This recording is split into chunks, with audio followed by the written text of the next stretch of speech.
Aujourd'hui, on s'attaque à un sujet brûlant, incontournable pour 2024. Kamala Harris et Donald Trump, deux candidats pour l'élection présidentielle américaine. Bien que les derniers sondages placent Kamala légèrement en tête sur Donald Trump, je vais te faire comprendre leur programme, leurs différences et surtout ce que ça signifie pour toi. Salut à vous, moi c'est Emile Jam, je suis économiste.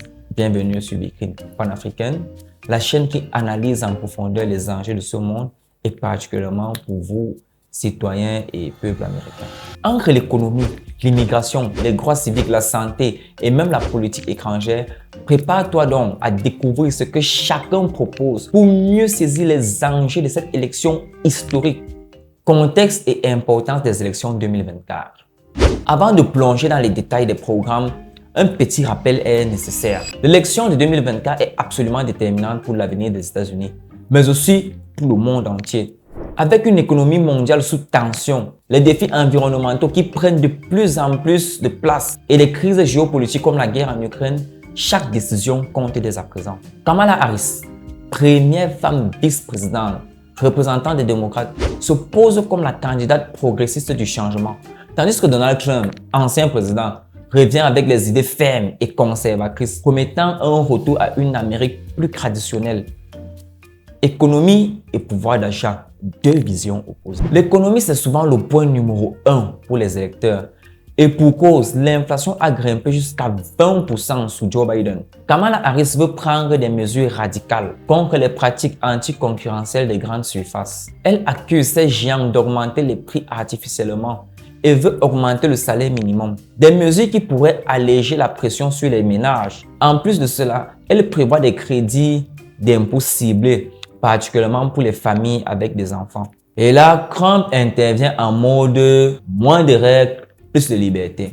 Pour lui, la solution est simple, déréguler tout.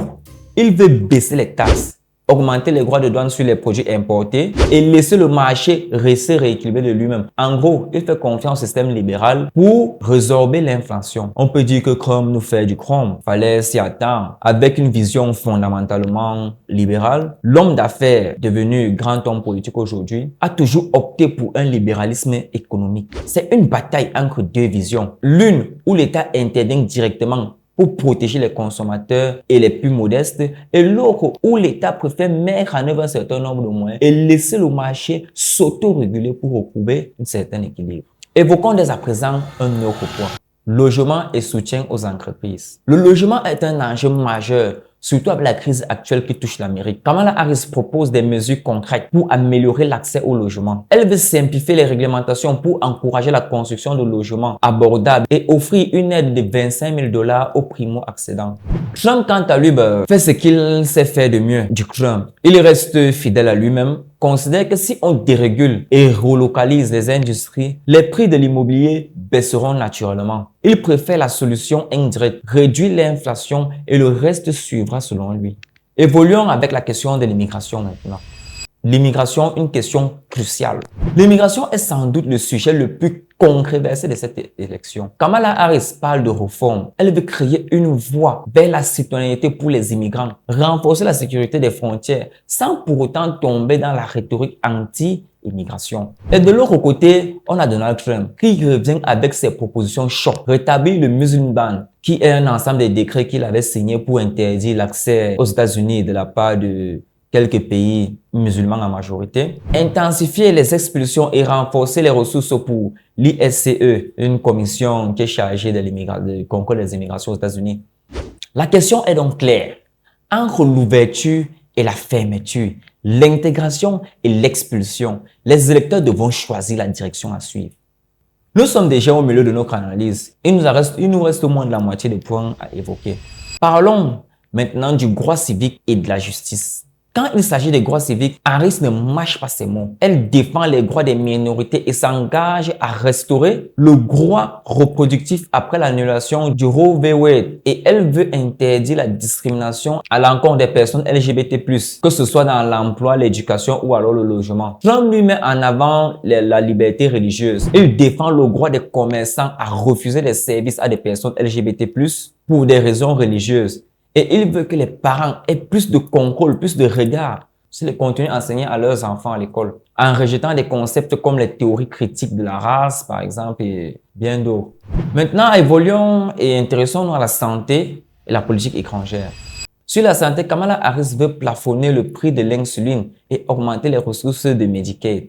Elle se bat pour garantir un accès universel aux soins, surtout pour les plus démunis. Trump, lui, reste fidèle à ses principes de concurrence. Trump, lui, pense que si les entreprises se battent pour offrir le meilleur prix, les médicaments seront plus accessibles aux citoyens. En parallèle, il promet de maintenir les programmes pour les seniors. Et là où les candidats se distinguent encore plus, c'est la politique étrangère. Harris soutient une coalition forte contre l'agression russe en Ukraine, avec un soutien militaire et humanitaire conséquent. Trump lui reste plus vague sur ses intentions en Europe, critiquant l'implication des États-Unis dans les conflits étrangers. Parlons maintenant des enjeux environnementaux, deux visions différentes du futur. Sur le climat, Kamala Harris parle de transition énergétique, avec un engagement pour les énergies renouvelables, les énergies propres et des réductions d'émissions de CO2. Elle veut aller justice environnementale et croissance économique. Et de l'autre côté, on a Trump qui s'engage à annuler toutes les directives environnementales de l'administration Biden, préférant les énergies fossiles pour relancer l'économie. Encore une fois, on voit une opposition nette entre écologie et économie traditionnelle. Au final, ces deux candidats représentent deux visions radicalement différentes des États-Unis. D'un côté, Kamala Harris propose un futur progressif, inclusif, écologique. De l'autre, Donald Trump offre un retour aux valeurs traditionnelles, conservateur et fier de l'être, avec un focus sur la dérégulation et la sécurité nationale. L'élection en 2024 ne concerne pas seulement l'Amérique, mais le monde entier. Et ce sera à toi, en tant qu'électeur, de faire entendre ta voix. Jeune citoyen américain qui me regarde actuellement, merci d'avoir regardé cette vidéo jusqu'au bout. Si cette vidéo t'a plu, n'hésite pas à me laisser un pouce bleu, de mettre un commentaire, de partager auprès de tes proches et surtout de t'abonner en activant la cloche de notification pour bien sûr ne manquer aucune de nos prochaines analyses sur cette élection présidentielle qui meuble en réalité les débats aux États-Unis. Je suis Emile Ntiam, je suis économiste et je vous dis à la prochaine pour une autre analyse.